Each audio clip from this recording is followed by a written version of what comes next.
In the golden dust of a Nevada Territory morning, where the town of Copper Ridge clung to prosperity like a gambler clutches his last winning hand, 3 carriages rolled down Main Street with the precision of a military formation. The year was 1885, and the air shimmered with more than desert heat. It crackled with the electricity of secrets about to collide with destiny.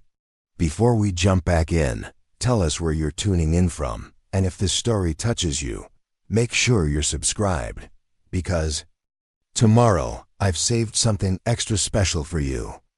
Each carriage bore a woman dressed in traveling clothes that spoke of modest means but careful maintenance, their faces showing the determined optimism of mail-order brides arriving to meet their railroad baron husbands. What the assembled crowd of curious onlookers couldn't know was that these women carried federal badges hidden beneath their corsets and justice burning in their hearts like locomotive fires. The first carriage stopped before the Grand Northern Hotel, releasing a woman whose auburn hair caught the morning sun like burnished copper. Catherine Morrison stepped onto the wooden boardwalk with the practiced grace of someone who had learned to move through the world as if she belonged anywhere she chose to stand. Her dress was blue calico, practical yet feminine, chosen specifically to project the image of a respectable woman seeking security through marriage. But her green eyes held depths that spoke of late nights studying railroad construction contracts and federal corruption statutes. From the second carriage emerged Margaret Sullivan, her dark hair pulled back in a style that emphasized the determined set of her jaw. She moved with the controlled energy of someone accustomed to handling dangerous materials, though the only explosives she carried today were the carefully crafted lies that would infiltrate the social circles of Copper Ridge's elite. Her brown dress complemented her no-nonsense demeanor, and when she smiled at the hotel clerk who rushed to help with her trunk, the expression was genuine enough to fool anyone who hadn't spent years learning to read deception in congressional hearing rooms. The third woman to alight was Elizabeth Hayes, whose blonde hair and delicate features masked a mind capable of tracking financial irregularities through ledgers thick as phone books. She wore green silk that had seen better days but still maintained an air of genteel poverty that would appeal to men who enjoyed rescuing damsels in manageable distress.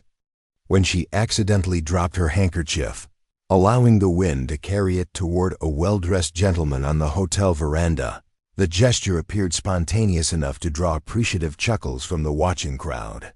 The Grand Northern Hotel served as the unofficial palace of Copper Ridge, its 3 stories of imported timber and brass fixtures, standing as testament to the wealth that railroad expansion had brought to this corner of Nevada Territory. Theodore Blackwood had built it specifically to impress visiting investors and government officials, understanding that the appearance of civilization often mattered more than its substance when securing lucrative contracts. Now it would serve as the staging ground for an investigation that would either expose the largest railroad corruption scheme in American history or bury 3 federal agents beneath the desert sand. Catherine Morrison had been tracking Theodore Blackwood for 18 months before Director James Mitchell assigned her to Operation Copper Rail. The Central Pacific Extension Company, under Blackwood's leadership, had somehow managed to secure government contracts worth over $2 million, while consistently delivering substandard work that endangered both workers and passengers. Federal investigators had attempted traditional approaches, sending auditors and inspectors who were either bought off, intimidated, or simply found themselves unable to access the information they needed. Railroad barons operated their territories like feudal kingdoms, controlling local law enforcement, judges, and even telegraph operators. The idea of using female agents disguised as mail-order brides had emerged from a combination of desperation and inspiration. Director Mitchell had noticed that wealthy frontier men often sought wives through correspondence, particularly successful businessmen who wanted to demonstrate their prosperity and respectability. The perfect cover would allow federal agents to gain intimate access to their targets' homes, business dealings, and social circles. More importantly, the societal expectations surrounding women would make their true capabilities invisible to men who couldn't imagine that females might possess the intelligence and training necessary for sophisticated investigative work. Catherine had volunteered immediately when she learned of the operation's scope. Born in Boston to a family that valued education regardless of gender, she had studied law at a small college that admitted women before applying to the federal service through connections her father had cultivated during his own government career. Her training had been intensive and unconventional, covering everything from evidence-gathering techniques to the social graces expected of frontier wives. She could forge documents with the skill of a professional counterfeiter, pick locks with the precision of a master thief, and analyze financial records with the expertise of a trained accountant. Most importantly, she had learned to project whatever personality would best serve her mission objectives. The correspondence between Catherine and Theodore Blackwood had begun 6 months earlier, initiated through a matrimonial agency in San Francisco that specialized in connecting wealthy Western men with educated Eastern women. Catherine's letters, written under the identity of Catherine Morris, had painted a picture of genteel poverty and quiet desperation that would appeal to a man like Blackwood. She described herself as the daughter of a deceased minister, educated, but without independent means, seeking security and companionship in the rapidly expanding territories. Her penmanship was careful, but not overly practiced, suggesting education without wealth. Her expressions of interest in his railroad were enthusiastic but not knowledgeable, indicating a woman who would admire his accomplishments without understanding them well enough to ask difficult questions. Theodore Blackwood had responded exactly as federal analysts had predicted. His letters revealed a man intoxicated by his own success, eager to share details of his achievements with someone who would appreciate them properly.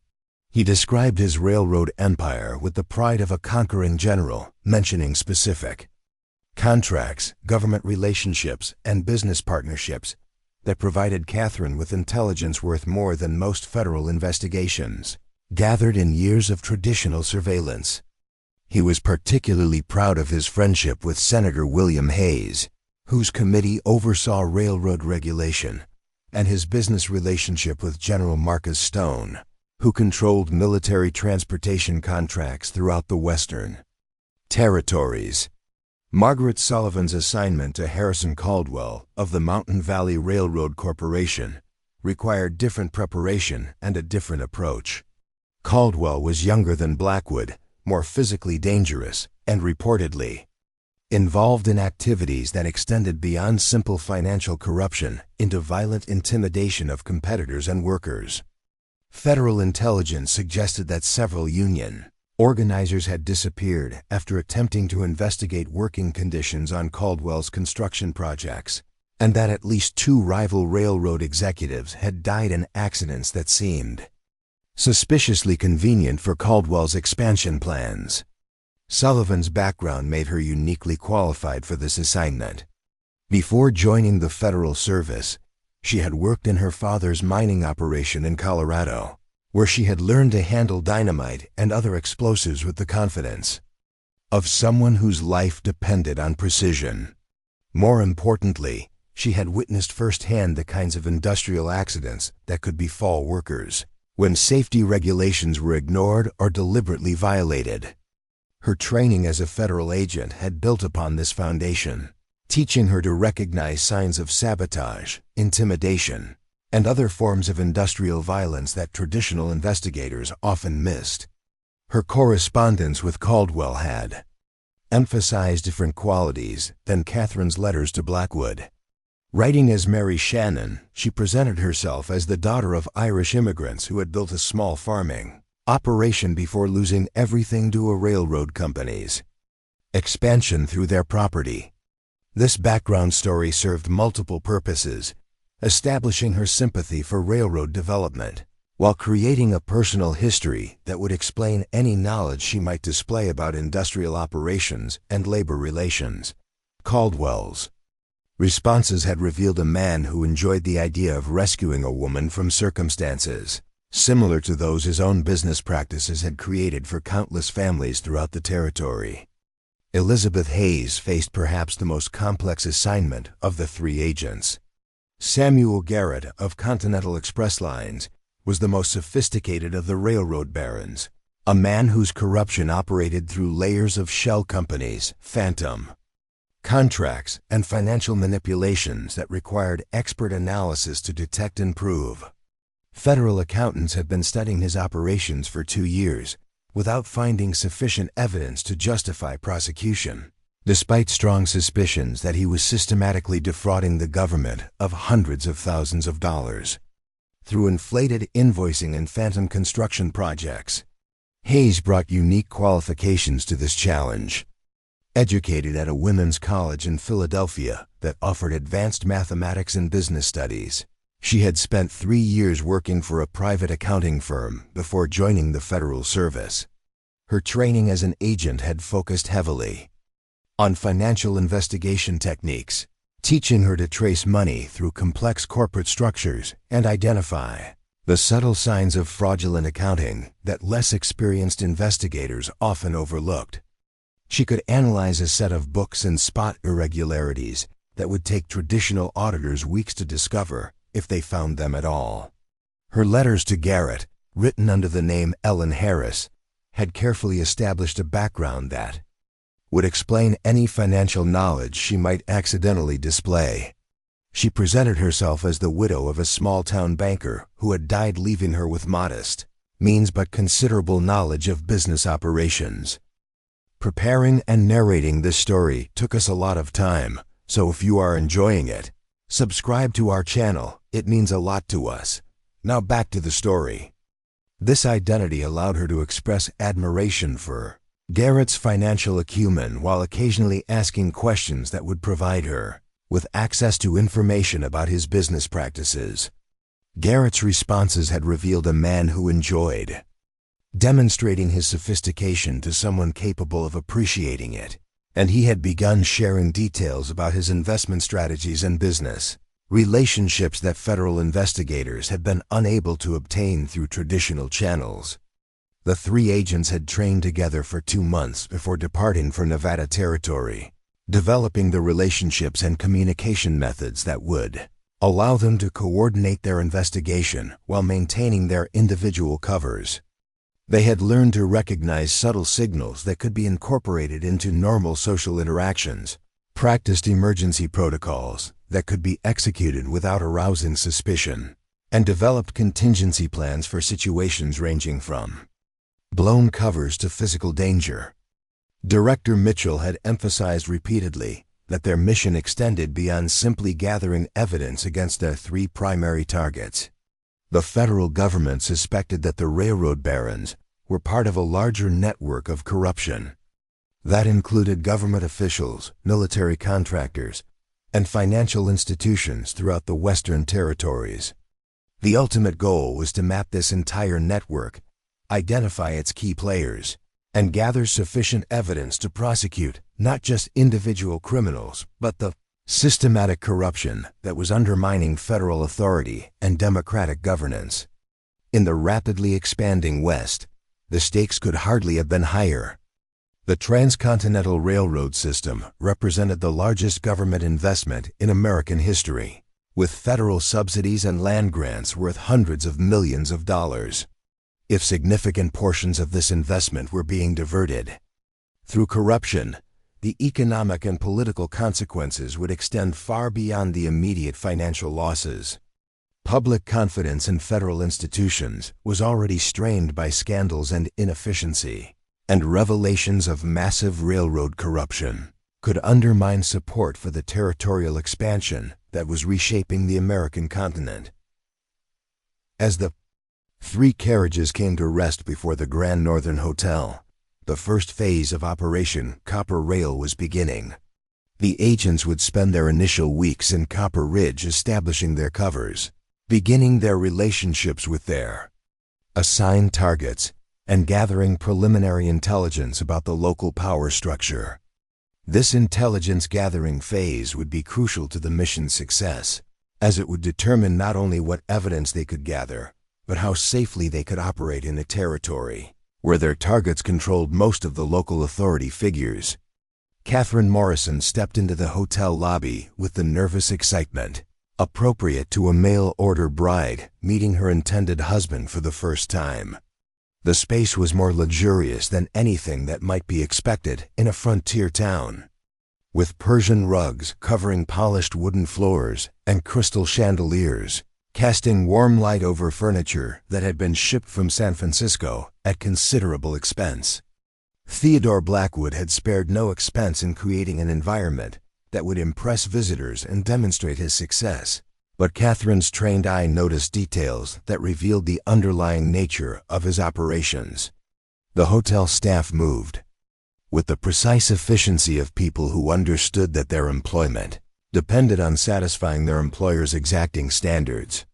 The desk clerk's smile never wavered, but Catherine observed the way his eyes constantly tracked the movements of guests and staff, suggesting that his role extended beyond simple hospitality into surveillance and security. The bellhops were notably large and alert, more like bodyguards than service personnel, and their positioning throughout the lobby created overlapping fields of observation that would make it difficult for anyone to move through the space unnoticed. Most significantly, Catherine noticed that several guests appeared to be conducting business meetings in the lobby, their conversations conducted in tones that suggested matters of considerable importance, despite the supposedly social setting. She recognized at least 2 men from federal intelligence files, territorial officials whose cooperation with railroad interests had been noted but never proven. Their presence suggested that the Grand Northern Hotel served not just as Blackwood's residence and base of operations, but as an informal center of political and economic power for the entire region. Theodore Blackwood descended the hotel's main staircase with the measured dignity of a man accustomed to making impressive entrances. At 42, he had grown into his authority with the confidence of someone who had never failed to achieve his objectives through a combination of intelligence, ruthlessness, and carefully cultivated political connections. His dark suit was perfectly tailored, his gray hair precisely groomed, and his bearing suggested both wealth and power held with absolute certainty. When he smiled at Catherine, the expression was warm enough to seem genuine while retaining the calculated quality of someone who had learned to charm people as a business skill. Their initial meeting unfolded exactly as Catherine had rehearsed, with the appropriate mixture of nervous formality and growing mutual appreciation that might be expected between a mail-order bride and her intended husband. Blackwood's manner was courteous but evaluative, clearly assessing whether his investment in bringing her to Copper Ridge would yield the social and personal returns he anticipated. Catherine's responses balanced appreciation for his evident success with just enough independence to suggest that she would be an interesting companion rather than merely a decorative addition to his household. As they spoke, Catherine began implementing the information-gathering techniques she had mastered during her training. Her questions about his business interests were framed as expressions of admiration for his achievements, encouraging him to elaborate on details that revealed far more about his operations than he likely intended. Her comments about the impressive hotel and the obvious prosperity of Copper Ridge prompted him to describe his role in the community's development, providing intelligence about his relationships with local officials and business partners. Most importantly, her expressions of interest in learning about her new home encouraged him to outline social events and community activities that would give her access to the broader network of people involved in the region's railroad-centered economy. Meanwhile, Margaret Sullivan was experiencing a markedly different introduction to her assigned target. Harrison Caldwell had chosen to meet her not at the hotel, but at the railroad depot, apparently wanting to demonstrate his hands-on involvement in the construction and operation of his transportation empire. The depot was a scene of controlled chaos, with trains arriving and departing while crews loaded and unloaded, cargo that ranged from mining equipment to luxury goods destined for the homes of Copper Ridge's elite. The noise was tremendous, the air thick with coal smoke and dust, and the entire environment pulsed with the energy of an operation that never stopped moving. Caldwell himself embodied this energy, a man whose 38 years had been spent in constant motion between construction sites, business meetings, and the kind of physical challenges that had built the Western Railroad system through sheer determination and willingness to accept enormous risks. His clothes showed the practical durability of someone who spent significant time outdoors, and his handshake conveyed the strength of someone accustomed to physical work, despite his executive position. When he smiled at Margaret, the expression carried genuine warmth but also an intensity that suggested he approached personal relationships with the same aggressive energy he brought to business challenges.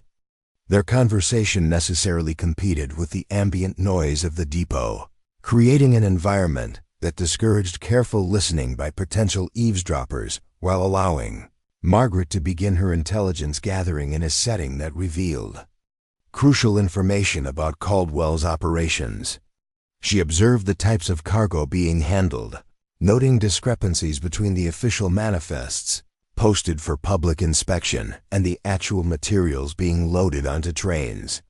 Several shipments appeared to consist of military supplies destined for locations not listed on any official routing documents, suggesting that Caldwell's railroad was handling government contracts through unofficial channels that might involve either fraud or activities that the federal government preferred to keep secret. More concerning were the working conditions she observed throughout the depot. The men handling cargo worked with the desperate efficiency of people who understood that injury or inefficiency could cost them their employment, and she noticed several workers who showed signs of recent injuries that had received minimal medical attention. The supervisors carried themselves with the authority of people empowered to use violence to maintain discipline, and the overall atmosphere suggested an operation where worker safety and federal regulations were subordinated to productivity and profit margins. Elizabeth Hayes found herself in perhaps the most complex initial situation of the three agents. Samuel Garrett had arranged to meet her at his private office above the Copper Ridge Bank, a location that provided both privacy for their conversation and immediate access to the financial records that would be crucial to her investigation. The office was a study in understated luxury, with leather-bound books, imported furniture, and artwork that demonstrated both wealth and sophisticated taste. Garrett himself was the most polished of the three railroad barons, a man whose 45 years had been spent accumulating not just money, but the cultural refinements that would allow him to move comfortably in Eastern social circles. His greeting was perfectly calibrated to put her at ease while establishing his own authority and sophistication. He offered her tea served in china that had been imported from England, discussed literature and current events with the knowledge of someone who read extensively, and displayed exactly the kind of thoughtful courtesy that would appeal to an educated woman seeking both security and intellectual companionship. Elizabeth found herself genuinely impressed by his intelligence and charm, which made her task both easier and more dangerous. It would be simple to gather information from someone eager to demonstrate his cleverness, but it would also be easy to underestimate a man whose corruption was hidden beneath such an appealing exterior. As their conversation progressed, Garrett began sharing details about his business operations with the pride of someone who had built something genuinely impressive through intelligence and hard work. He described his railroad's expansion plans, his relationships with Eastern investors, and his role in financing other development projects throughout the territory. To someone without Elizabeth's training, his explanations would have sounded like legitimate business success achieved through superior planning and execution. But her expert eye began identifying subtle signs of the financial manipulation that federal investigators suspected. The books visible on his desk included several that dealt with advanced accounting techniques and corporate law, suggesting that he possessed the knowledge necessary to structure complex fraudulent schemes.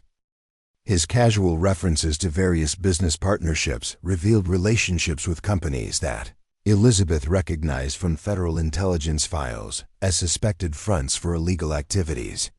Most significantly, his descriptions of his railroads' financial performance included numbers that didn't align with the public reports filed with territorial authorities, indicating that he was maintaining multiple sets of books for different audiences.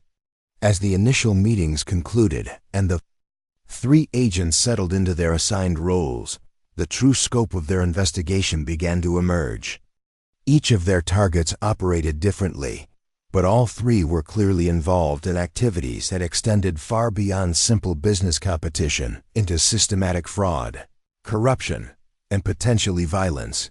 More importantly, their operations were interconnected in ways that suggested a coordinated network rather than independent criminal enterprises. The evidence gathered in just the first day of Operation Copper Rail indicated that Theodore Blackwood, Harrison Caldwell, and Samuel Garrett were not merely individual criminals who happened to operate in the same territory.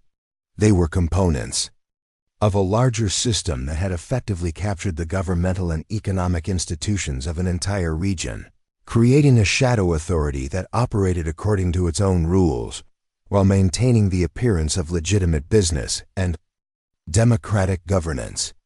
The three federal agents had successfully established their covers and begun gathering intelligence, but they had also discovered that their mission would be far more dangerous and complex than anyone in Washington had anticipated. They were not investigating simple fraud or corruption, but a systematic subversion of federal authority that threatened the foundations of democratic government in the American West.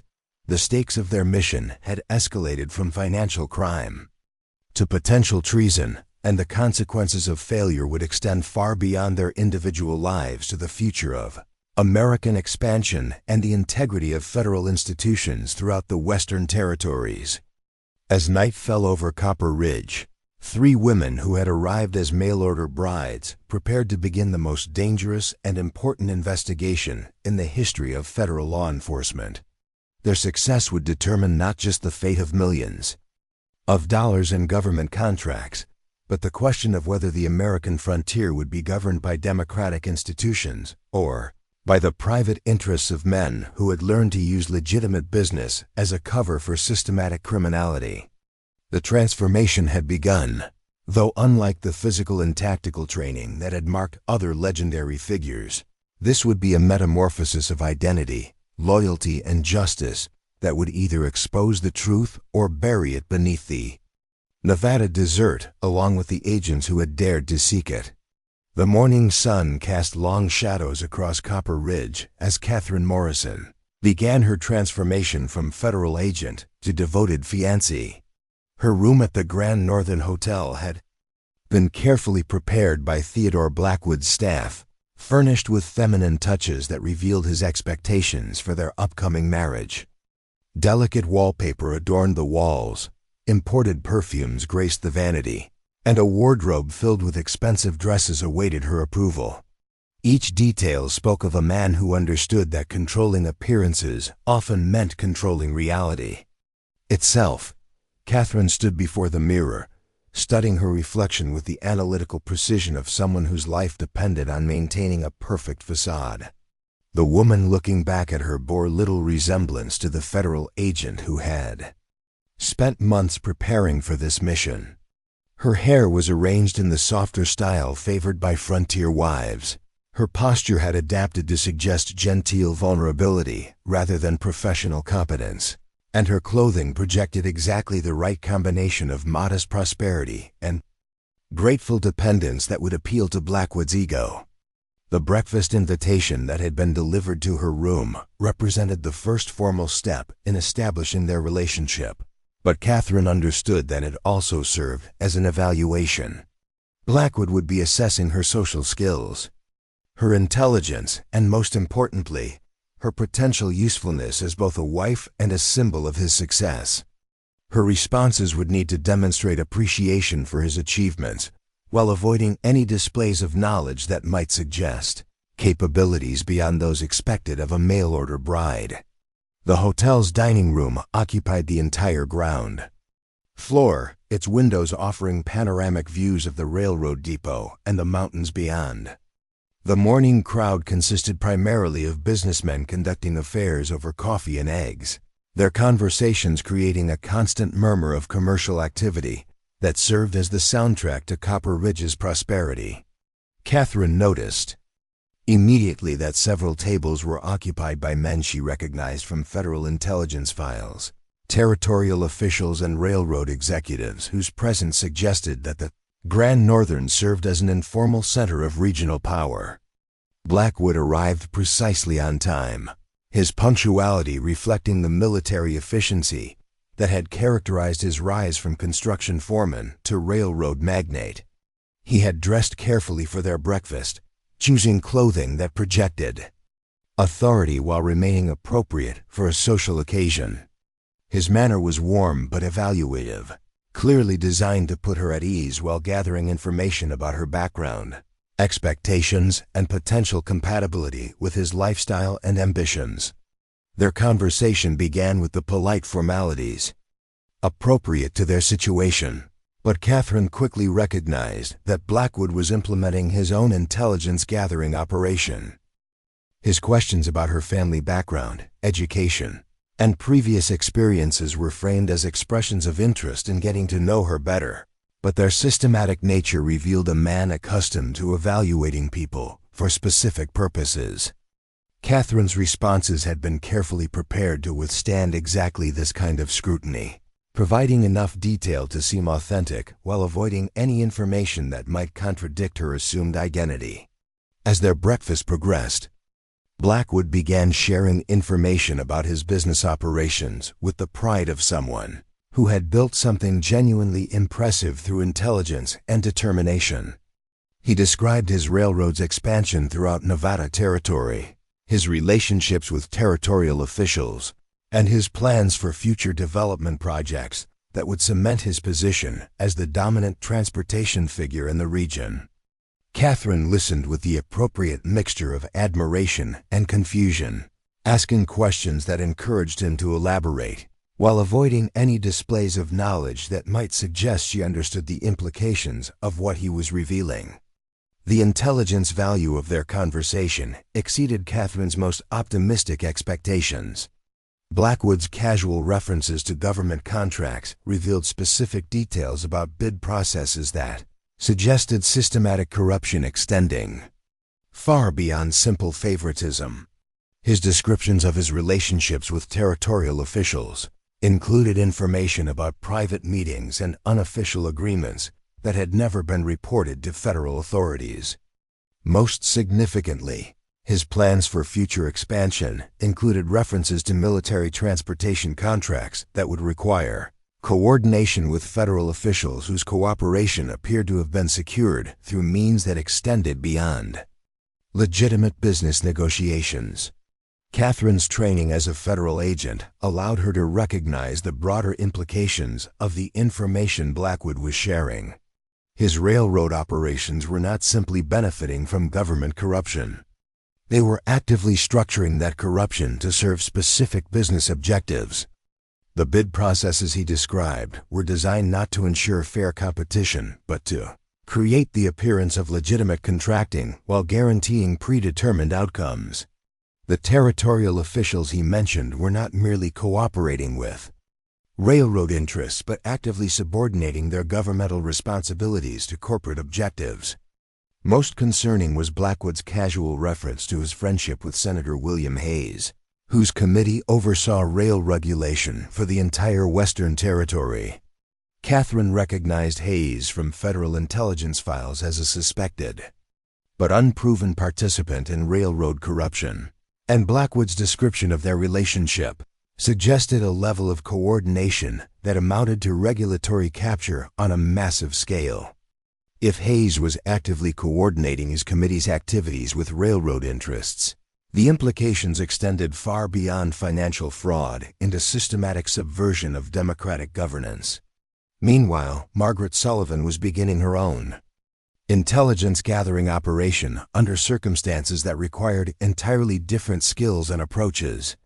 Harrison Caldwell had invited her to observe his railroad's construction operations, apparently wanting to demonstrate his hands-on involvement in the dangerous and demanding work of building transportation infrastructure through some of the most challenging terrain in North America. The construction site was located 15 miles outside Copper Ridge, where crews were blasting a route through granite formations that had resisted previous attempts at railroad construction. The journey to the construction site provided Margaret with her first opportunity to observe Caldwell's operation outside the controlled environment of the hotel and depot. His personal railroad car was luxuriously appointed, but designed for functionality rather than mere display, with maps, engineering drawings, and communication equipment that revealed the sophisticated planning behind his construction projects. Caldwell himself served as both host and guide, explaining the technical challenges of railroad construction while displaying the kind of detailed knowledge that came from years of direct experience with every aspect of the work. Margaret's background in mining operations allowed her to understand the technical aspects of what she was observing, but her federal agent training helped her recognize signs of the cost-cutting and safety violations that characterized many of Caldwell's projects. The construction techniques being employed were effective but dangerous, prioritizing speed and efficiency over worker safety in ways that violated numerous federal regulations. More concerning were the materials being used, which appeared to include substandard components that would create long-term maintenance problems and potential safety hazards for railroad operations. The workforce itself told a disturbing story about Caldwell's labor practices.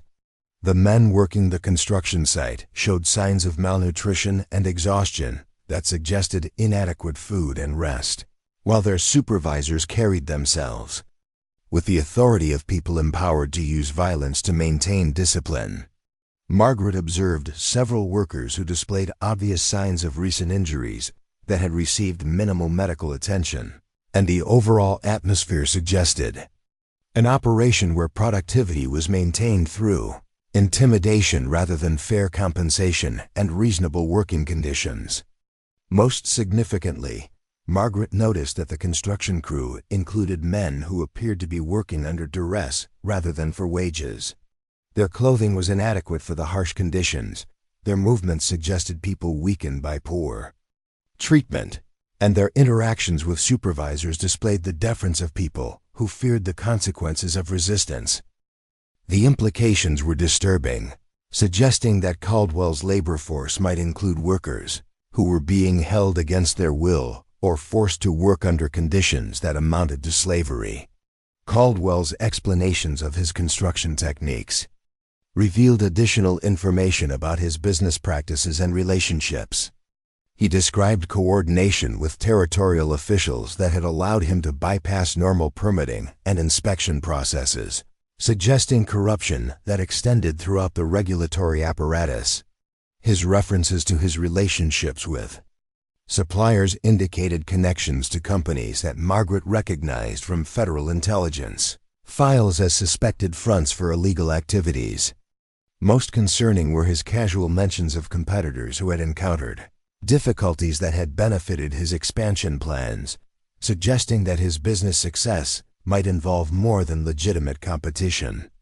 As the day progressed, Margaret began to understand that Caldwell's railroad operations were part of a larger system of territorial control that operated through a combination of economic dominance, political corruption, and intimidation or violence directed against anyone who might challenge his authority.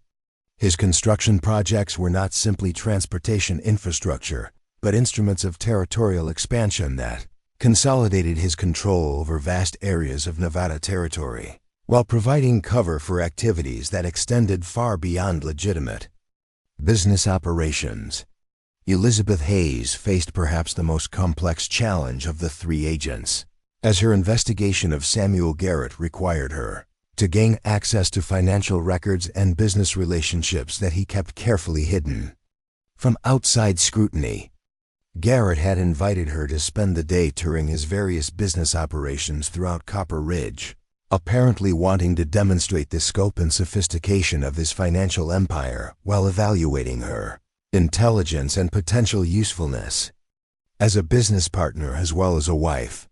Their first stop was the Copper Ridge Bank, where Garrett served as both major investor and informal director of lending policies. The bank occupied the most impressive building on Main Street, its architecture designed to project stability and prosperity, while housing the financial infrastructure that supported the entire regional economy. Garrett's tour of the facilities provided Elizabeth with access to information that federal investigators had been attempting to obtain for years, including details about lending practices, investment strategies, and business relationships that revealed the true scope of his financial operations. Elizabeth's background in accounting and business allowed her to recognize immediately that the bank's operations extended far beyond normal commercial lending into activities that violated numerous federal regulations. The loan portfolios she was shown included numerous transactions that appeared to be structured to circumvent regulations designed to prevent conflicts of interest and ensure fair lending practices. More concerning were the investment activities, which included partnerships with companies that she recognized from federal intelligence files as suspected fronts for money laundering and other illegal financial activities. Garrett's explanations of his business philosophy revealed a sophisticated understanding of how to use legitimate financial institutions to serve illegal purposes while maintaining the appearance of regulatory compliance. He described loan structures that were technically legal but designed to transfer government funds to private accounts through complex series of transactions that would be difficult for federal auditors to trace. His investment strategies included partnerships with Eastern financial institutions that provided cover for moving money between legitimate and illegitimate purposes while maintaining plausible explanations for all transactions. Most significantly, Garrett's casual references to his relationships with federal officials revealed a level of coordination between his financial operations and government policy that suggested systematic corruption extending to the highest levels of territorial administration. He mentioned private meetings with territorial governors, informal agreements with federal judges, and coordination with military officials that indicated his financial empire was actively shaping government policy to serve his business interests. Their tour continued to several other businesses that Garrett owned or controlled throughout Copper Ridge, each revealing additional aspects of his financial operations and their integration with territorial governance. The general store that supplied most of the town's consumer goods was being used to facilitate government purchasing that violated federal procurement regulations. The hotel where they had met served as a meeting place for coordination between railroad executives, territorial officials, and Eastern investors whose activities required secrecy from federal oversight. The telegraph office that handled most of the region's communications was being used to monitor and control information flow in ways that served corporate rather than public interests. Elizabeth began to understand that Garrett's financial operations represented something far more dangerous than simple fraud or corruption. He had effectively captured the financial infrastructure of an entire region, creating a system where government funds, private investments, and illegal activities were integrated in ways that made detection and prosecution extremely difficult. His operations were not merely stealing government money, but actively subverting the economic institutions that were supposed to serve democratic governance and public welfare. As the three agents concluded their first full day of intelligence gathering, they had each discovered that their individual targets were part of a larger system of territorial control that operated through systematic corruption of government institutions, violent intimidation of potential opposition, and financial manipulation that extended far beyond simple fraud into systematic subversion of democratic governance. The railroad barons were not merely individual criminals who happened to operate in the same territory, but components of a coordinated network that had effectively captured the governmental and economic institutions of an entire region. Evening provided the agents with their first opportunity to communicate with each other and begin coordinating their individual investigations into a comprehensive understanding of the corruption network they were confronting. Their communication protocols required extreme caution, as they were operating in a territory where their targets controlled most of the local authority figures and surveillance capabilities. The method they had developed involved seemingly casual, social interactions that allowed them to exchange information without arousing suspicion from potential observers. Catherine's intelligence about Theodore Blackwood's relationship with Senator Hayes provided crucial context for understanding the political dimensions of the corruption network. If federal legislative oversight was being coordinated with railroad interests, the implications extended far beyond territorial corruption into systematic subversion of democratic governance at the national level. Margaret's observations about Harrison Caldwell's labor practices and construction techniques revealed that the corruption network included not only financial fraud, but potentially slavery and certainly violent intimidation of workers and competitors. Elizabeth's discoveries about Samuel Garrett's financial operations demonstrated that the network included sophisticated money laundering and coordination with Eastern financial institutions that suggested corruption extending throughout the American financial system. The combined intelligence gathered by the three agents painted a picture of systematic criminal enterprise that far exceeded anything federal authorities had suspected when Operation Copper Rail was conceived. The railroad barons were not simply defrauding government contracts, but had created a shadow system of governance that operated according to its own rules while maintaining the appearance of legitimate business and democratic institutions. Their operations included financial fraud, labor exploitation, political corruption, and potentially violence directed against anyone who might challenge their authority. Most concerning was the evidence that their criminal network extended far beyond Nevada territory into relationships with federal officials, Eastern financial institutions, and potentially military organizations whose cooperation was essential to their operations. The implications suggested that the corruption they were investigating was not merely a local problem, but a systematic threat to democratic governance and federal authority throughout the Western territories. The agent's mission had evolved from investigating suspected fraud into documenting a criminal conspiracy that threatened the foundations of American democracy in the expanding West.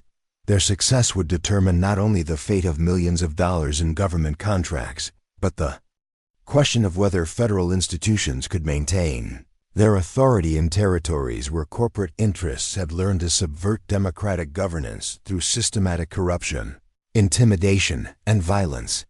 The training phase of their mission was complete, and the evidence gathering that would either expose the truth or cost them their lives was about to begin in earnest. Each agent had successfully established her cover and gained access to information that federal investigators had been unable to obtain through traditional methods. But they had also discovered that their targets were far more dangerous and their operations far more sophisticated than anyone in Washington had anticipated.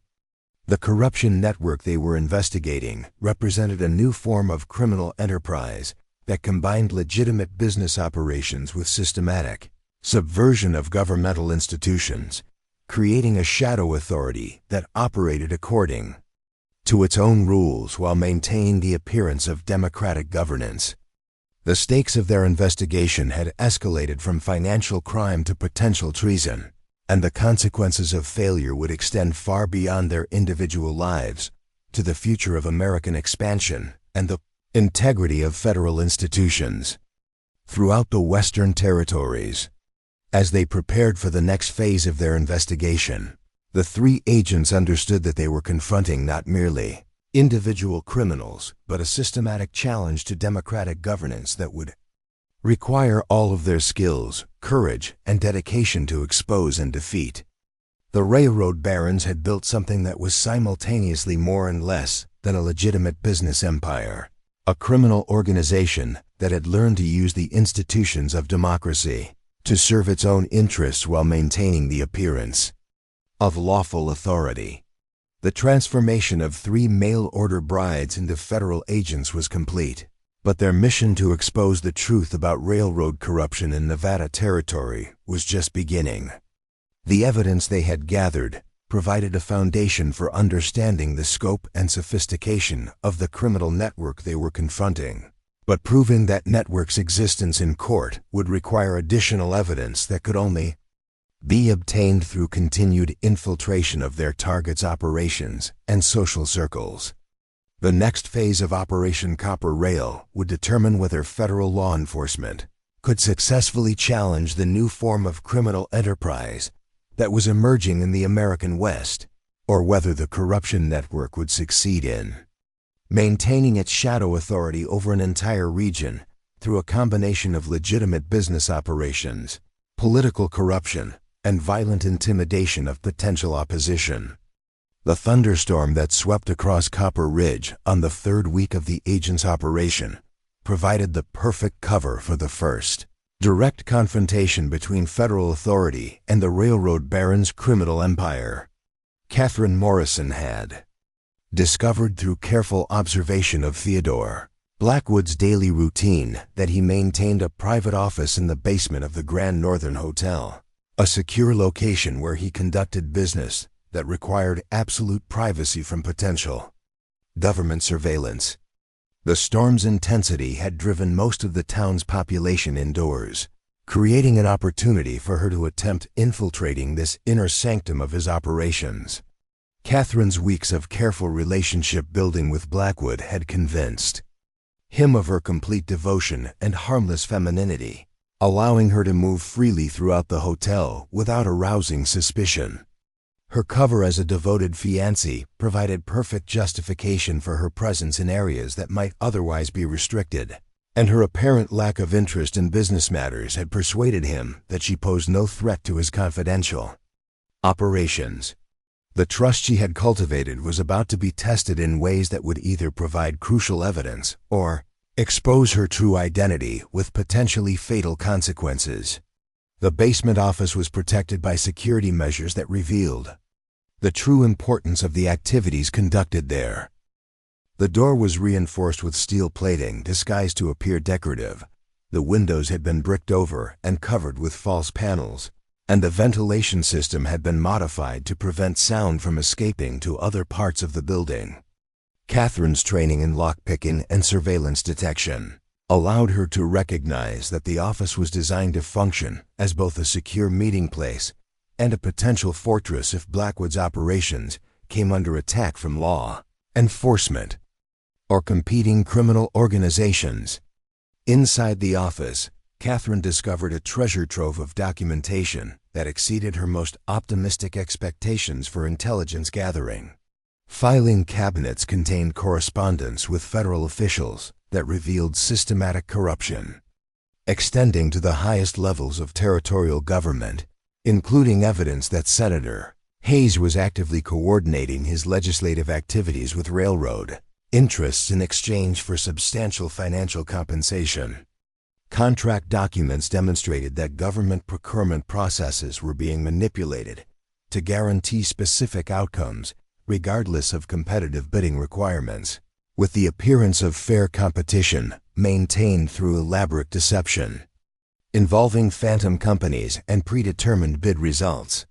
Most damaging were the financial records that documented the flow of government funds through complex networks of shell companies and private accounts that served to launder stolen money, while maintaining plausible explanations for all transactions.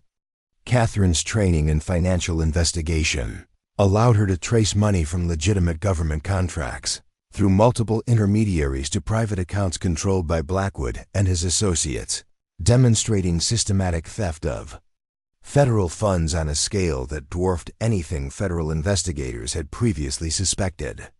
The correspondence files revealed that Blackwood's operations were coordinated with similar criminal enterprises throughout the Western territories, suggesting that the corruption network extended far beyond Nevada into a systematic conspiracy that threatened federal authority across the entire region.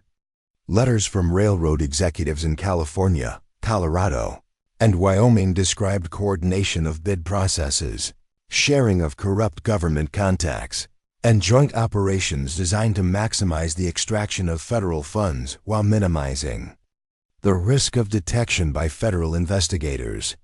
Catherine's discovery of these documents represented a breakthrough that could justify prosecution of the entire criminal network, but obtaining the evidence required her to remain in the office far longer than was safe. The storm that had provided cover for her infiltration was beginning to weaken, and Blackwood's normal evening routine would soon bring him to areas of the hotel where he might discover her absence from her assigned location. More concerning was the sound of approaching footsteps in the hallway outside the office, suggesting that someone was coming to check on the security of Blackwood's most sensitive materials. The footsteps belonged to Deputy Marshal Robert Turner, whose presence in Blackwood's private office confirmed Catherine's growing suspicions about the extent of law enforcement corruption in Copper Ridge. Turner was supposed to represent federal authority in the territory, but his easy access to Blackwood's confidential materials and his casual manner suggested that he was functioning as a private security agent rather than a federal law enforcement officer. Catherine's federal training included protocols for situations where local law enforcement had been compromised, but those protocols assumed the availability of backup federal agents who could provide assistance in emergency situations. Turner's conversation with Blackwood, which Catherine overheard from her hiding place behind a filing cabinet, revealed the depth of law enforcement corruption and the immediate threat to the federal investigation. Turner reported that territorial authorities had received inquiries from federal investigators in Washington about irregularities in government contracting, suggesting that Operation Copper Rail might not be as secret as federal authorities believed. More alarming was Turner's revelation that he had been ordered to investigate the 3 women who had recently arrived in Copper Ridge as mail-order brides, indicating that their covers might be compromised or under suspicion. Blackwood's response to Turner's report demonstrated both the sophistication of his security measures and the immediate danger facing the federal agents. He ordered Turner to conduct discreet surveillance of all 3 women, using local law enforcement resources to monitor their activities and communications while maintaining the appearance of normal social interactions. More ominously, he instructed Turner to prepare for the possibility that the women might need to be eliminated if they posed a threat to the continuation of his operations, revealing that the criminal network was prepared to use murder to protect its interests. Catherine's situation had become desperate, as she was trapped in Blackwood's office while he and Turner discussed plans that threatened not only her own life, but the lives of her fellow agents. Her federal training included emergency communication protocols, but implementing those protocols would require her to escape from the office and reach a secure location where she could contact her colleagues without exposing them to additional danger. The challenge was complicated by her need to avoid arousing Blackwood's suspicions about her loyalty and harmlessness, as any indication that she had overheard his conversation with Turner would likely result in immediate violence. Meanwhile, Margaret Sullivan was facing her own crisis as Harrison Caldwell's suspicions about her true identity had been aroused by her accidentally demonstrated knowledge of construction techniques that exceeded what might be expected from a farmer's daughter. During a visit to one of his construction sites, she had instinctively corrected a blasting technique that was creating unnecessary danger for workers, revealing expertise that contradicted her supposed background and raised questions about her true qualifications and motivations for seeking marriage to a railroad executive. Caldwell's response to Margaret's slip was immediate and threatening, as he ordered his construction supervisors to detain her for questioning while he investigated her background more thoroughly. The construction site was located in a remote area where federal law enforcement had no Jurisdiction and local authorities were either corrupt or intimidated into cooperation with railroad interests. Margaret found herself effectively imprisoned in a construction camp where Caldwell's workers operated according to rules that bore no resemblance to federal law or constitutional protections. The interrogation that followed revealed both Caldwell's suspicions about federal investigation and his willingness to use torture to extract information from suspected government agents. Margaret's federal training had included resistance techniques designed to help agents survive interrogation by hostile forces, but those techniques assumed interrogators who were constrained by legal or political considerations that might limit their willingness to use extreme violence. Caldwell operated under no such constraints, as his control of local law enforcement and his isolated location provided complete freedom to use whatever methods he considered necessary to protect his operations. Margaret's situation was complicated by her genuine expertise in construction and mining techniques, which she could not completely conceal without arousing additional suspicion about her deceptive capabilities. Her knowledge of explosives and construction safety was both an asset that might help her escape and a liability that confirmed Caldwell's suspicions about her professional background. The challenge was to use her expertise to create opportunities for escape while avoiding additional demonstrations of knowledge that would further compromise her cover or endanger her fellow agents. The construction camp where Margaret was being held prisoner also served as a concentration point for workers who were being held against their will, confirming her earlier suspicions about slave labor in Caldwell's operations. The men she observed were clearly malnourished and exhausted, showing signs of systematic mistreatment that violated numerous federal laws regarding labor practices and human rights.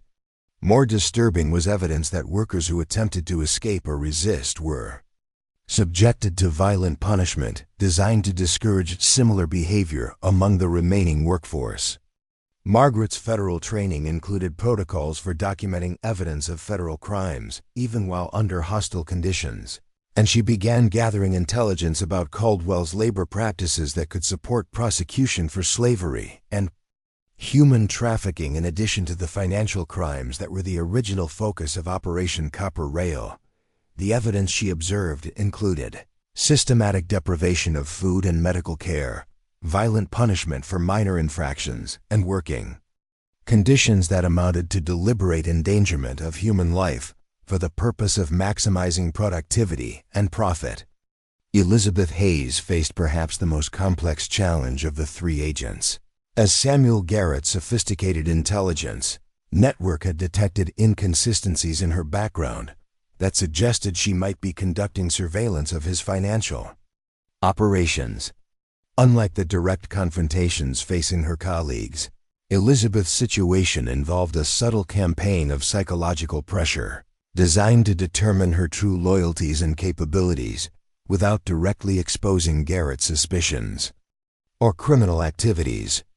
Garrett's approach to testing Elizabeth's authenticity involved gradually increasing her access to confidential financial information while monitoring her responses for signs of professional knowledge or government training.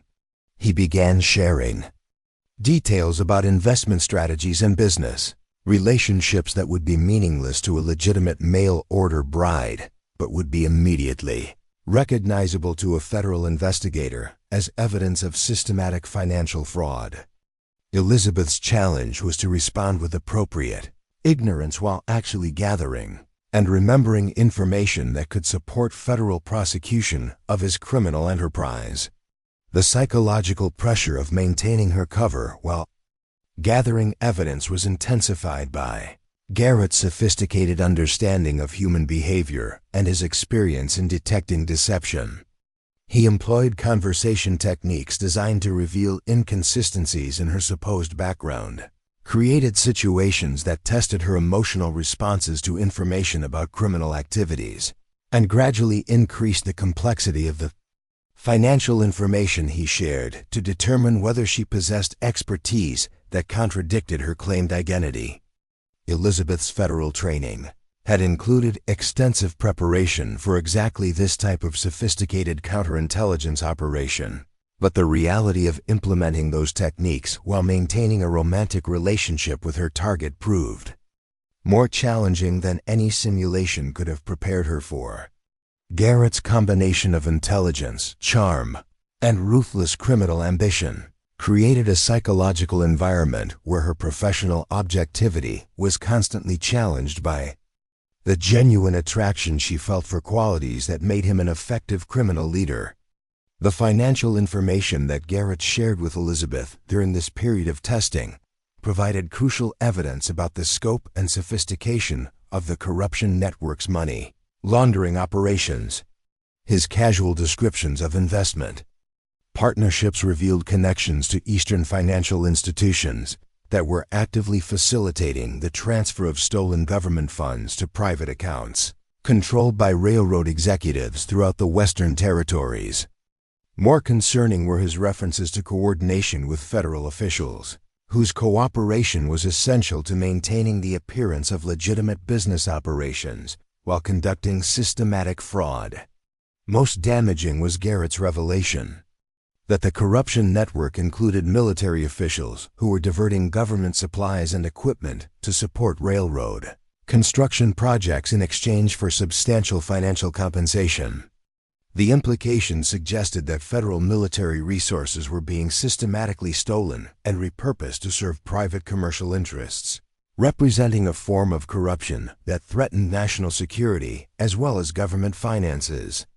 The crisis facing all three agents reached a critical point when their individual discoveries revealed that the railroad barons were planning to eliminate potential threats to their operations through coordinated violence that would appear to be accidents or natural causes. Catherine's intelligence about Blackwood's conversation with Deputy Marshal Turner, Margaret's observations about Caldwell's willingness to use torture and murder to protect his interests, and Elizabeth's discovery of Garrett's connections to violent criminal organizations painted a picture of immediate and escalating danger.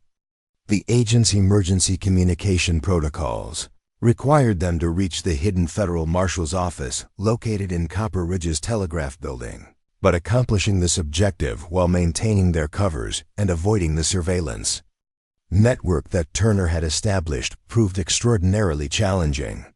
The corruption of local law enforcement meant that normal channels for federal communication and assistance were compromised, leaving the agents dependent on their own resources and training to survive and complete their mission. Catherine's escape from Blackwood's basement office required her to use skills in stealth and misdirection that her federal training had provided, but that she had never been forced to implement under such dangerous conditions. The evidence she had gathered could justify prosecution of the entire corruption network, but delivering that evidence to federal authorities would require her to survive long enough to reach Washington and convince her superiors that the situation in Nevada territory required immediate military intervention to restore federal authority. Margaret's situation at the construction camp demanded different skills, as her escape would require overcoming physical restraints and hostile guards while potentially liberating other prisoners who were being held under conditions that violated federal laws regarding slavery and human trafficking. Her expertise with explosives provided potential methods for creating diversions and destroying evidence of criminal activities, but implementing these techniques would require careful planning to avoid endangering innocent workers while maximizing damage to Caldwell's operations. Elizabeth's challenge involved extracting herself from Garrett's psychological pressure campaign while preserving the financial intelligence she had gathered and maintaining enough of her cover to avoid immediate retaliation. Her position as Garrett's potential business partner as well as romantic interest provided both opportunities and dangers, as she could potentially gain access to additional evidence while risking exposure if her deception was discovered. The coordination required to extract all three agents while preserving the evidence they had gathered and protecting the innocent people who had become involved in their investigation would test every aspect of their federal training and personal courage. The railroad barons had demonstrated their willingness to use murder to protect their criminal enterprise, and the corruption of local law enforcement meant that the agents could expect no assistance from territorial authorities. The storm that had provided cover for Catherine's infiltration of Blackwood's office was giving way to clear skies that would expose any movement through Copper Ridge to the surveillance network that Turner had established. The agents' window of opportunity for escape and communication was closing rapidly, and their success in exposing the railroad corruption would depend on their ability to coordinate their individual efforts into a comprehensive operation that could overcome the criminal network's security measures and deliver crucial evidence to federal authorities. The transformation of 3 mail-order brides into federal agents was complete, but their most dangerous challenge was just beginning. The evidence they had gathered proved that the railroad barons were operating a criminal conspiracy that threatened the foundations of democratic governance in the Western Territories, but exposing that conspiracy would require them to survive long enough to reach federal authorities, who could take action against corruption that extended to the highest levels of territorial government. The next phase of Operation Copper Rail would determine whether federal law enforcement could successfully challenge the systematic subversion of democratic institutions that the railroad barons had created, or whether the agents' discoveries would die with them in the Nevada desert, leaving the corruption network free to continue its destruction of federal authority and democratic governance throughout the American West. The explosion that rocked Caldwell's construction camp at midnight sent shockwaves through the entire criminal network, marking the beginning of a war between federal justice and railroad corruption that would reshape the balance of power throughout Nevada territory. Margaret Sullivan had turned her enforced captivity into an opportunity for devastating sabotage, using her expertise with explosives to destroy not only the equipment that supported Caldwell's illegal operations, but also the documentation that recorded his systematic exploitation of enslaved workers. Margaret's escape from the construction camp had required every skill her federal training had provided, combined with knowledge of mining and demolition techniques that her captors had underestimated. The explosives she had assembled from materials readily available at the construction site were precisely calculated to create maximum destruction while minimizing harm to the imprisoned workers, whose liberation had become as important to her as gathering evidence against the railroad conspiracy. The blast that freed her also eliminated crucial infrastructure that would take Caldwell months to rebuild, disrupting his operations throughout the territory. The workers who escaped with Margaret carried their own evidence of Caldwell's crimes, bearing physical scars and psychological trauma that would support federal prosecution for slavery, human trafficking, and systematic violation of labor laws. More importantly, several of the freed men possessed detailed knowledge of Caldwell's operations in other locations throughout Nevada territory, providing intelligence that revealed the true scope of his criminal enterprise and its coordination with similar operations controlled by other railroad executives. Margaret's emergence from the burning construction camp transformed her from a captured federal agent into a symbol of resistance that inspired other victims of railroad oppression. Throughout the territory, news of the explosion and worker liberation spread rapidly through the informal communication networks that connected mining camps, ranches, and small towns, creating a psychological impact that exceeded the immediate tactical advantages of destroying Caldwell's equipment and freeing his prisoners. The intelligence that Margaret gathered during her captivity provided crucial evidence about the coordination between the 3 railroad barons and their systematic subversion of federal authority.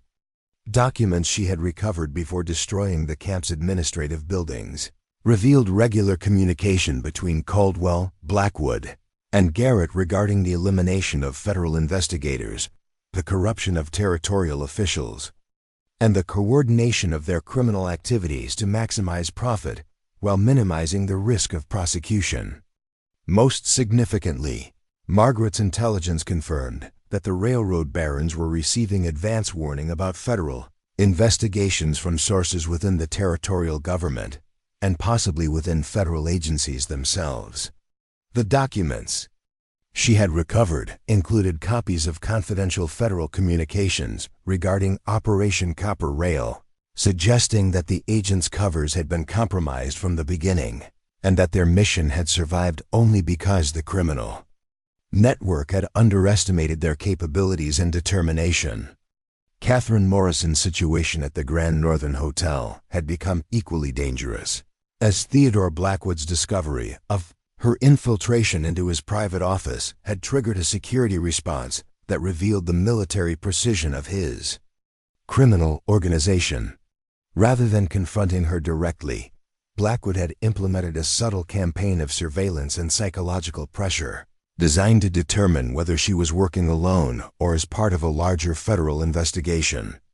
The evidence Catherine had gathered from Blackwood's files provided detailed documentation of corruption, extending to the highest levels of federal government, including correspondence with senators, judges, and military officials whose cooperation was essential to the railroad conspiracy's success. The financial records she had photographed using equipment hidden in her clothing demonstrated systematic theft of federal funds on a scale that threatened the economic foundations of territorial development throughout the American West. Blackwood's response to Catherine's suspected espionage revealed both his sophistication as a criminal leader and his willingness to use extreme violence to protect his operations. Rather than attempting to eliminate her immediately, he had begun feeding her false information, designed to test her reactions and determine whether she possessed the professional training necessary to distinguish authentic intelligence from deliberate deception. This psychological warfare created an environment where Catherine's every word and action was analyzed for signs of federal training or knowledge that contradicted her supposed identity as a naive mail-order bride. The most dangerous aspect of Catherine's situation was Blackwood's coordination with Deputy Marshal Turner to create scenarios that would justify her elimination, while maintaining the appearance of accidental death or legitimate law enforcement action. Turner's corruption had effectively eliminated federal law enforcement as a source of protection or assistance, leaving Catherine dependent on her own resources and the possibility of coordination with her fellow agents who were facing equally desperate circumstances.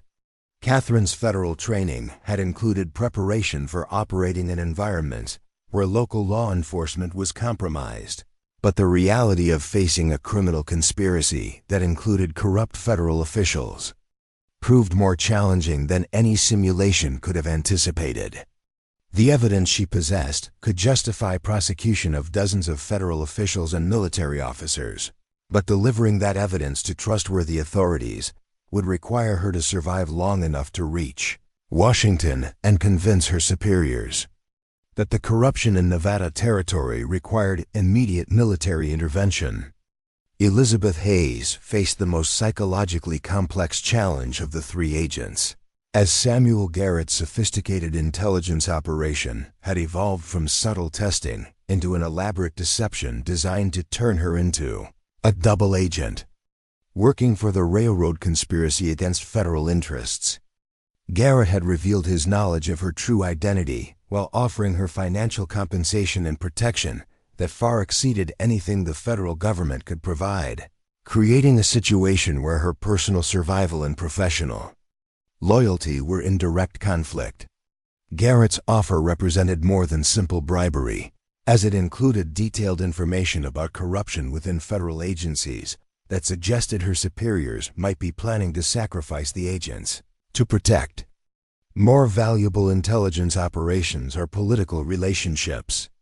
His evidence included communications between federal officials and railroad executives that indicated Operation Copper Rail might have been designed not to succeed, but to provide cover for other activities that required the appearance of federal law enforcement attention without the substance of serious investigation. The psychological impact of Garrett's revelations was devastating for Elizabeth, as they undermined her confidence in the federal government's commitment to justice and her belief that her sacrifices were serving Legitimate law enforcement objectives.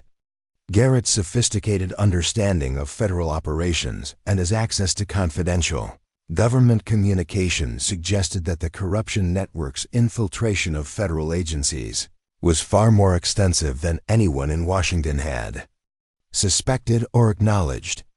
Elizabeth's response to Garrett's offer would determine not only her personal survival, but the fate of crucial financial evidence that could support prosecution of the entire railroad conspiracy. The banking records and investment documents she had gathered provided detailed proof of money laundering operations that involved Eastern financial institutions, corrupt federal officials, and criminal organizations throughout the Western territories. This evidence represented the foundation for dismantling the economic infrastructure that supported railroad corruption, but its value depended on Elizabeth's ability to deliver it to federal authorities who were not themselves compromised by the conspiracy. The coordination between the three railroad barons in response to the federal investigation revealed the sophisticated nature of their criminal organization and its preparation for confrontation with federal law enforcement. Blackwood's political connections, Caldwell's willingness to use violence, and Garrett's financial expertise complemented each other in ways that created a criminal enterprise capable of defending itself against traditional law enforcement approaches, while maintaining the appearance of legitimate business operations. The immediate crisis facing all three agents was compounded by their discovery that the corruption network included elements within federal agencies that were actively working to ensure the failure of Operation Copper Rail. The intelligence each agent had gathered suggested that their mission had been compromised from its inception, with railroad executives receiving advance warning about federal investigations and detailed information about agent identities and operational plans. This revelation transformed the agents' mission from a relatively straightforward corruption investigation into a desperate struggle for survival against a criminal conspiracy that included elements of their own government. The evidence they had gathered was valuable enough to justify massive prosecutions and potentially reshape federal law enforcement throughout the Western territories. But delivering that evidence would require them to distinguish between trustworthy and compromised federal officials while avoiding elimination by a criminal network that possessed detailed knowledge of federal operations and resources. The tactical situation in Copper Ridge had become a three-dimensional chess game where the agents needed to coordinate their individual efforts while maintaining their covers, protecting the evidence they had gathered, and avoiding the surveillance network that Turner had established throughout the town. The explosion at Caldwell's construction camp had alerted the entire criminal network to the presence of active resistance, creating an environment where any suspicious behavior would trigger immediate and violent retaliation. Margaret's liberation of the enslaved workers had created both opportunities and dangers for the other agents, as the psychological impact of successful resistance against railroad authority inspired other victims throughout the territory while simultaneously triggering security measures designed to prevent additional attacks. The criminal network's response included increased surveillance, elimination of potential witnesses, and coordination with corrupt federal officials to discredit any evidence the agents might have gathered.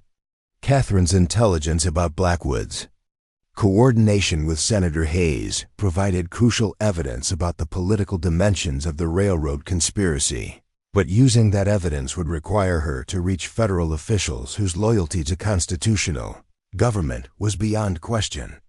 The challenge was complicated by her discovery that communications between federal agencies were being monitored by the railroad conspiracy, making it dangerous to trust normal channels for reporting intelligence or requesting assistance. Elizabeth's financial intelligence about the conspiracy's money laundering operations provided the foundation for economic warfare against railroad corruption, but implementing that intelligence would require coordination with federal financial investigators whose operations had not been compromised by railroad infiltration. Her situation was further complicated by Garrett's offer of cooperation, which might represent either a genuine opportunity to turn a criminal conspirator into a federal informant or an elaborate trap designed to neutralize her effectiveness and eliminate crucial evidence. The agent's emergency communication protocols required them to reach the hidden federal facility in Copper Ridge's telegraph building, but accomplishing this objective while avoiding Turner's surveillance network and maintaining their covers had become extraordinarily dangerous. The facility itself might be compromised, as Turner's access to federal communications suggested that railroad corruption extended into the very infrastructure that was supposed to support federal law enforcement operations.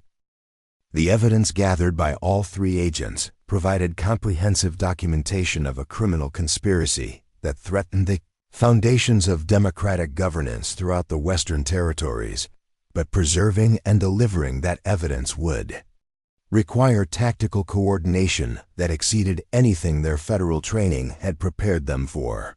They needed to function simultaneously as intelligence operatives, military combatants, and legal investigators while maintaining romantic relationships with their targets and avoiding detection by a sophisticated surveillance network. The psychological toll of their situation was intensified by their isolation from federal support and their growing awareness that elements within their own government might be working to ensure their failure. The railroad conspiracy represented not merely criminal enterprise, but a systematic challenge to federal authority that had achieved a level of success that threatened the survival of democratic institutions throughout the American West. The next phase of their operation would require them to choose between personal survival and professional duty while implementing tactics that pushed the boundaries of legal federal law enforcement into areas that resembled military operations against enemy forces. The evidence they possessed could reshape American governance and federal law enforcement, but using that evidence would require them to survive long enough to reach authorities whose commitment to justice was absolute and whose operations had not been compromised by railroad corruption. The transformation of three mail-order brides into federal agents was complete, but their evolution into something resembling military operatives fighting for the survival of democratic government was just beginning. The railroad barons had demonstrated their willingness and ability to wage war against federal authority, and the agents' response would determine whether constitutional government could survive in territories where criminal conspiracies had achieved effective control over political, economic, and law enforcement institutions. The stakes had escalated beyond individual survival or successful completion of an investigation into a fundamental question about the nature of American government and the ability of federal institutions to maintain their authority against systematic subversion by private interests that possessed vast resources and sophisticated understanding of governmental operations. The outcome would determine not only the fate of Nevada Territory, but the future of federal law enforcement and democratic governance throughout the expanding American West. The dawn that broke over Copper Ridge on the final day of operation. Copper Rail cast long shadows across a town that would never be the same. Elizabeth Hayes stood in the office of the Copper Ridge Bank, her blonde hair catching the morning light as she faced Samuel Garrett across a mahogany desk laden with the financial documents that would either save the American West from systematic corruption or bury the truth beneath Nevada sand forever. The choice she made in the next few minutes would determine not only her fate, but the survival of democratic governance across an entire territory. Garrett's offer hung between them like smoke from a funeral pyre, his sophisticated features betraying nothing of the calculations that had led him to this moment of revelation. He had laid his cards on the table with the precision of a master gambler, revealing his knowledge of her true identity while simultaneously demonstrating that the federal government she served was riddled with corruption that made her mission either impossible or meaningless. The documents spread before them proved that senators, judges, and federal investigators had been coordinating with railroad interests for years, creating a system where legitimate law enforcement existed only as theater to mask systematic theft of government resources. Elizabeth's response came with the quiet authority of someone who had learned to command through demonstrated competence rather than inherited position. She reached into her dress and withdrew a small device that Garrett immediately recognized as a federal communications transmitter, its presence revealing that their entire conversation had been recorded and transmitted to federal authorities, whose loyalty transcended the corruption that infected territorial operations. Her smile carried the sharp edge of justice finally achieving its moment of triumph. The federal investigation had never depended solely on the 3 agents operating in Copper Ridge, Elizabeth explained as Garrett's confident expression transformed into something approaching terror. Operation Copper Rail was merely the visible component of a comprehensive federal response that included military investigators, Treasury agents, and federal marshals whose operations had remained hidden, while the railroad barons focused their attention on the obvious threat posed by 3 supposed mail-order brides. The evidence gathered by Catherine, Margaret, and Elizabeth had been transmitted continuously to federal authorities, who were already moving to arrest corrupt officials and seize railroad assets throughout the Western Territories. Garrett's sophisticated intelligence network had succeeded in identifying the federal agents but had failed to detect the larger operation that surrounded them like an invisible web of federal authority. His access to communications between corrupt federal officials had provided him with information about Operation Copper Rail, while leaving him blind to the coordinated response that included elements of the federal government whose integrity was beyond question. The corruption he had relied upon for protection had become the instrument of his destruction, as federal investigators had used his network of compromised officials to feed him false information while building an unassailable case for prosecution. The financial records that Elizabeth had gathered provided the foundation for seizing bank accounts, investments, and corporate assets worth millions of dollars throughout the American financial system. But more importantly, her intelligence about the coordination between railroad executives and federal officials had enabled federal investigators to identify and isolate the corruption that threatened to undermine democratic governance throughout the Western Territories. The prosecutions that would follow would reshape federal law enforcement and restore public confidence in governmental institutions that had been nearly destroyed by systematic criminal infiltration. Meanwhile, Catherine Morrison was implementing the final phase of her mission in Theodore Blackwood's private office, where the evidence she had gathered was being used to coordinate the arrest of corrupt federal officials whose cooperation had enabled the railroad conspiracy to operate with impunity. The communications equipment hidden in her clothing had transmitted real-time intelligence to federal authorities throughout her weeks of infiltration, providing them with detailed knowledge of Blackwood's operations and his coordination with corrupt senators, judges, and territorial officials. Blackwood's discovery of Catherine's true identity had come too late to prevent the federal response that was already sweeping across Nevada territory like a cleansing fire. Federal marshals were simultaneously arresting corrupt officials in a dozen territorial capitals, seizing railroad assets that had been purchased with stolen government funds, and liberating workers who had been enslaved in construction camps throughout the region. The military precision of the federal response reflected months of careful planning that had used the railroad barons' own intelligence networks against them. The psychological impact of Catherine's revelation exceeded even the immediate tactical advantages of her intelligence gathering. Blackwood had built his empire on the assumption that federal authority could be subverted through corruption and intimidation, that democratic institutions could be transformed into instruments of private profit without consequence.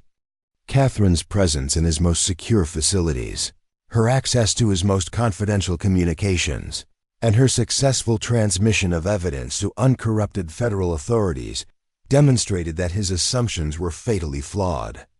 arrest warrant that Catherine presented to Blackwood bore the signature of a federal judge, whose integrity had never been questioned and whose jurisdiction extended throughout the Western Territories. The charges included treason, conspiracy to defraud the government, slavery, and murder, with evidence sufficient to justify execution under federal law. But Catherine's offer of cooperation in exchange for testimony against his co-conspirators provided him with a final opportunity to serve justice rather than private interest.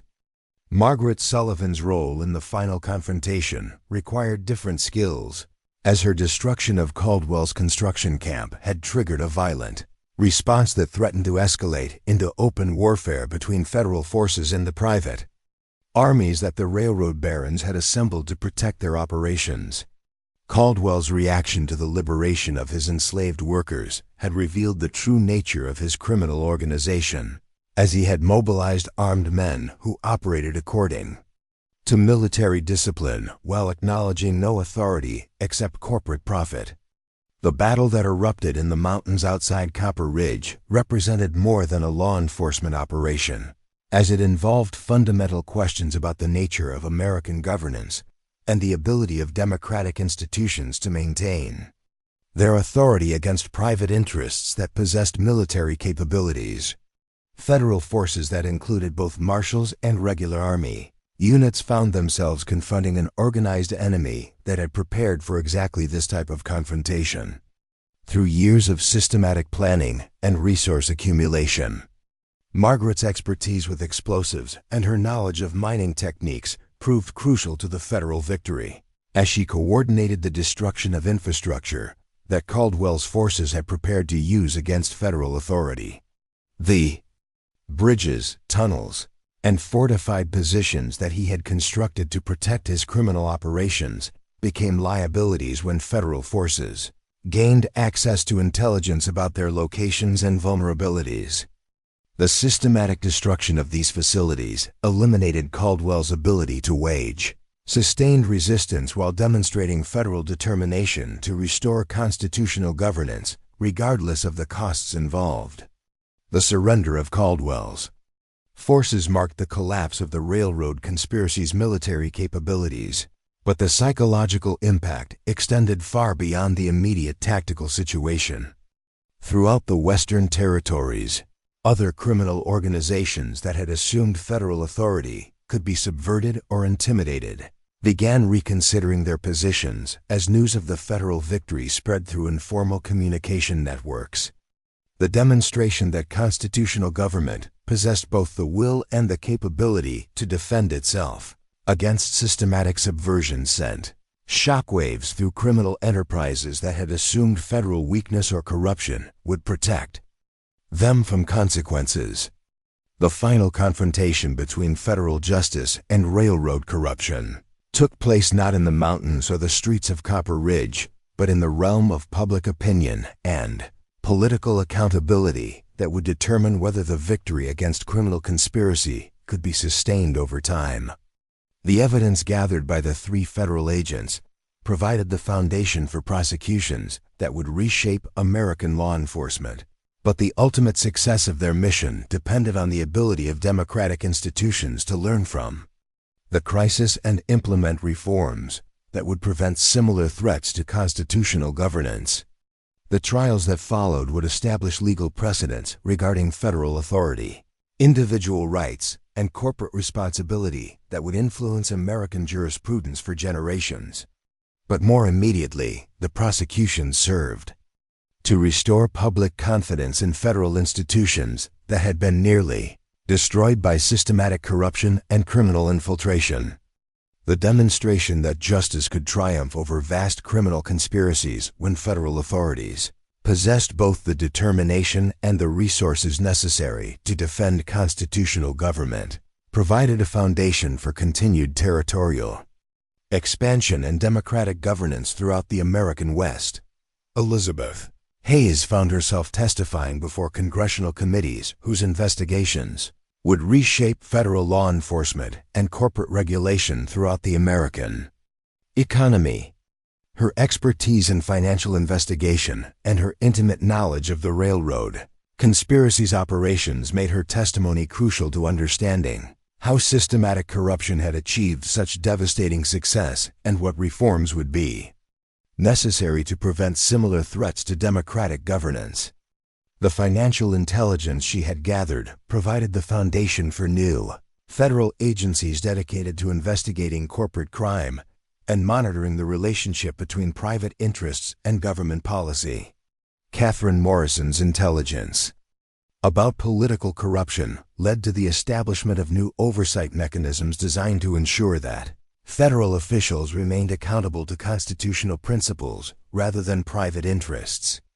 Her evidence about the coordination between railroad executives and corrupt senators, judges, and territorial officials demonstrated that systematic reform of federal institutions was necessary to prevent the kind of institutional capture that had made the railroad conspiracy possible. The legislative reforms that resulted from her testimony would influence federal governance for decades to come.